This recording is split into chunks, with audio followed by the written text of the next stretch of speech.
Kailan ko kaya matutupad ang aking mga pangarap? Cinderella! Para namang bubo, nagmo-moment ako dito. Andiyan na! Bakit niyo po ako pinatawag mga stepsister? Tingnan mo outfit ko, ang ganda. Ano yan? Para ka ibuburol? Ano? Char, mukha kang Diyosa o Diyosa ng mga talakito. Ano yun? Ay, talakito! Ano isa sa pinakamagandang lamang dagat, o diba? Talakito ka. Ay, ako, Diyos, ako ng ano. Ay, ikaw, Diyosa ka ng mga bisugo, o diba? Napakagandang nilalang. Yes, bisugo ako. Slay. Bubo.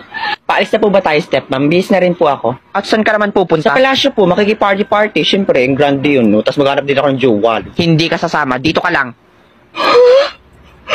Manahimik ka nga dyan. Ikaw nga dapat hindi nasama eh. May nupos ka na't lahat. Naghaharot ka pa. Tabi. Diyan ka lang. Makulong ka dyan. Huwag kang aalis. Hanapin niyo na lang kung inaapi. Kala niyo talaga maghiganti talaga ako. Maghahanap ako ng sugar daddy. Tapos magpapayaman ako. Munda kayo. Hindi pwedeng hindi ako makapunta sa palasyo. Nandun ang aking